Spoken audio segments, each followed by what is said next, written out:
That's amazing, Rachel said. It's weird, I said. You found a way to transfer your animus into a machine?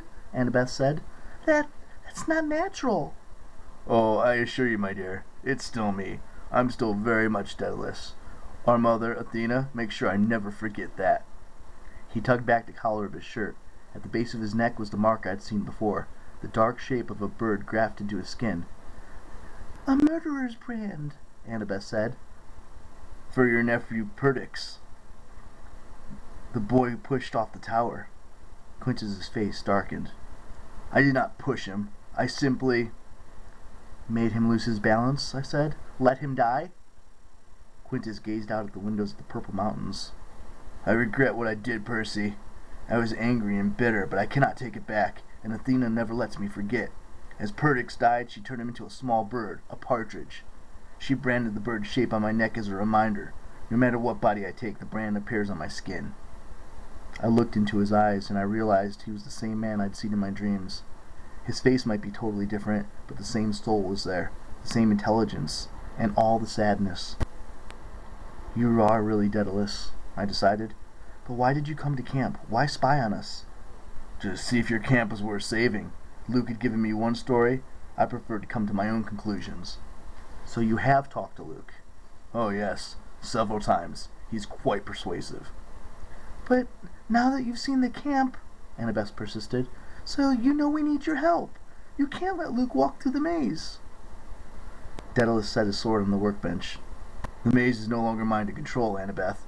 I created it, yes. In fact, it's tied to my life force. But I have allowed it to live and grow on its own. That's the price I paid for privacy. Privacy from what? The gods, he said. And death. I've been alive for 2 millennia, my dear, hiding from death. But how can you hide from Hades, I asked. I mean, Hades has the Furies. They do not know everything, he said, or see everything. You have encountered them, Percy. You know this is true. A clever man can hide for quite a long time, and I have buried myself very deep. Only my greatest enemy has kept after me, and even him I have thwarted.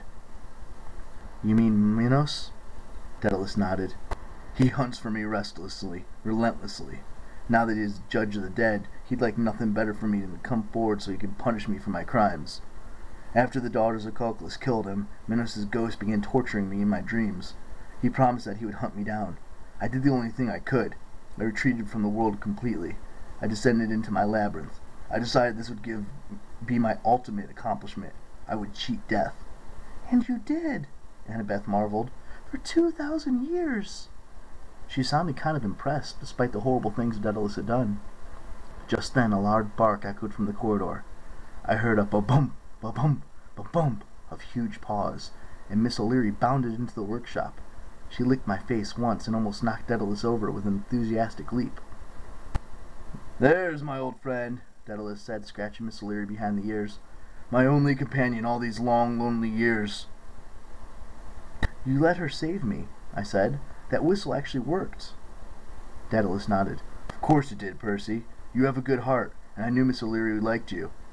I wanted to help you. Perhaps I felt guilty as well. Guilty about what? That your quest would be in vain. What? Annabeth said.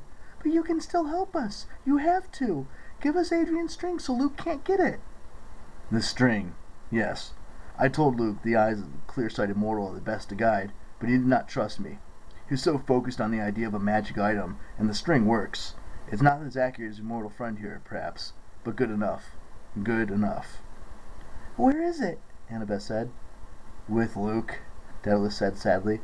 I'm sorry, my dear, but you are several hours too late. With a chill, I realized why Luke had been in such a good mood in the arena. He'd already gotten the string from Daedalus. His only obstacle had been the arena master, and I'd taken care of that for him by killing Antaeus. Kronos promised me freedom, Quintus said. Once Hades is overthrown, he'll set me over the underworld. I will reclaim my son Icarus. I will make things right with poor young Perdix. I will see Minos' soul cast into Tartarus, where it can no longer bother me again, and I'll no longer have to run from death. That's your brilliant idea? Annabeth yelled. You're going to let Luke destroy our camp, kill hundreds of demigods, and then attack Olympus? You're going to bring down the entire world just so you can get what you want? Your cause is doomed, my dear. I saw that as soon as I began to work at your camp. There's no way you could hold back the might of Kronos." "That's not true!" she cried.